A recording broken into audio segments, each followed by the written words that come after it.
Hi, welcome to the video. So today we're going to talk about and demonstrate three different versions of exercise and some licks moved in 8 different directions. Now, normally I think of these as just 4 directions that you can ascend and descend. Basically, your standard scale, which is going vertically, ascending, descending. Then you move horizontally, ascending and descending. What I would usually consider diagonally forward, which is when you're in the ascending version, and then descending back, and diagonally backwards, which again is the ascending version, and then descending back. Okay. So I've already done videos on those, so I'll link those up in the corner. And those will go into more depth as far as each video just covers one area, like horizontal. And I give licks exercises for that area. But this one, I'm basically going to put them all into one exercise. So it's a little bit different. And for this one, I went ahead, this is a tab for today's lesson, create a number system for them.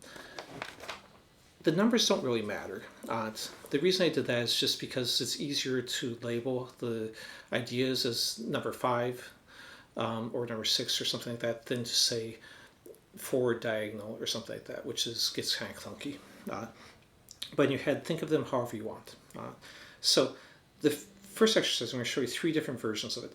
But before I jump into that, I also tabbed out the scales I'm using for this exercise. So if you do need a refresher on those, basically it's just the low-Korean position. All this will be in the key of C major, the C major position, which could be considered Ionian also, the Dorian position, and all those are 3-note per string versions of them. So I'm going to start off in the major. Then what I'm going to do is move in kind of circular fashion around all of the different positions I can then jump to from that. So each one will start either as ascending BCD 9, 10, 12, or descending 12, 10, 9. Okay, so I'll first demonstrate it as descending. I'm going to descend around all 8 directions. Then I'll do ascending all 8 directions, and then I'll do a combination of both. The one that's tabbed out on here is the combination one, because that shows 4 ascending and 4 descending. So I figured from that you can easily extrapolate ascending and descending all the way around. So the descending version, I'm going to go here, then just stay in C major. So I'm basically going right above it. Now it'd be perfectly fine to then practice it the other way, because again, we're just trying to get our fingers familiar. So you don't have to limit it to, well, I'm only going to go the one direction. You can go both directions. Then I'm going to move diagonally back this way, which gives me a position change. Basically, I'm just moving back 1 note and then coming up from the 4th string to the 5th string. Now I'm going to do number 3, which is moving back 1 note too, but staying on the same string. Now at this, okay, we're just doing descending, so now I'm going to move back 1 note and down to the 3rd string, and then basically continuing down the C major, then move forward 1 note, forward on the same string, and then forward on the 5th string. So you can then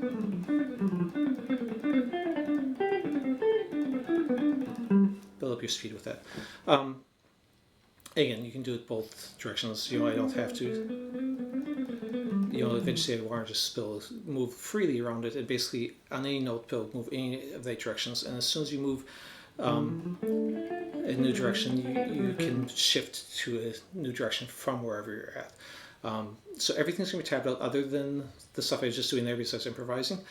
So that's going to the ascending version. So basically I'm going to still move around the circle in the same fashion. Just each group of 3 is going to ascend. Just getting comfortable with all the options. This last one, which is the one that's tabbed out, I'm going to descend when my second grouping of 3 ends lower. I'm going to ascend on both of them when it goes higher. So number 1, 2, and 3 will all be descending. Then I'm going to ascend for 4, 5, 6, 7, and then descend on 8. The next exercise I'm going to show, and then I'll get into some licks, will basically be taking a zigzag, getting used to doing these angles. The X. Basically, I'm doing like a plus and an X. You can kind of like the arrows on the compass. So basically, I'm going to start up here. Then we're going to shift down 1 note and go the string above. Then we're going to shift down 1 note and go the string below. And again, all this is tabbed out, so just go to my Patreon page. You don't have to remember. The link is in the description. It's always free to everyone. There's no paywalls on anything I do, but I'm also not monetized, so if you want to donate, I definitely appreciate it. So now I'm going to take a lick. The basic lick I'm working with, well, I don't know if it's a basic, but the lick I'm working with is that. On the tab, I marked that as lick A.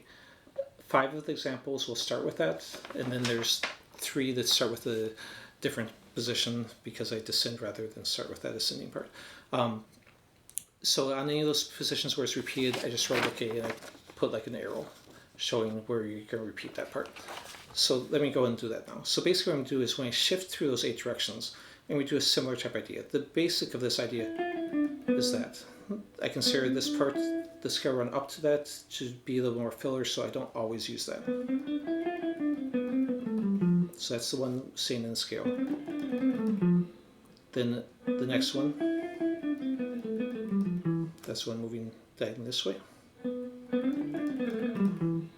Then staying on the same string.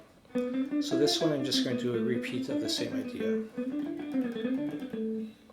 Then moving here. Now this one, it didn't make sense for me to, since this ends on descent, to jump higher than, so I just started on the higher position. Technically you could say, well, that's now I'm moving this direction, which would be number 8 instead of moving 4, but I'm using the position of they moved in for 4. So again, all these can be moved ascending, descending, it doesn't really matter. So I'm basically going to do this one. Actually, I'd probably use this fingering on that instead of this one. Normally I'd use this, but because I have to jump forward, it'll be that. Then the next one, staying just in the C major. And it doesn't really matter on this one. Use the fingering that feels easiest to you. Then this one's a little bit, I think, tougher just because you're jumping into this fingering and then you have to shift positions. But still easily doable. The next one, basically I'm doing the one that moves vertically back. Sorry, not vertically, horizontally. So, and then the last one, number 8, where I'm going to basically start with the beginning and then shift. Okay, so that's the 8 licks at the bottom. So it's just kind of showing you that you can take a lick and move it in any direction and get different variables on it. So when I wrote this up, I was actually ended up writing up 3 different levels or ways to practice the exercise that kind of moves around the circle here. This is level 1. There's also a level 2 and a level 3 on it that gets more complex. If you're interested in those, I will probably make a video at some point, but go ahead and tell me in the comments or something if you want to see the level 2 and 3 of it. And I was going to put them all in one video, but I thought that would just be too overwhelming on it because it was like 5 pages of tab I wrote up when I was prepping for this, so I decided to just break into separate videos. Anyways, I hope you liked the video. Thanks for watching. Please like, subscribe if you haven't, and all that stuff. Thanks.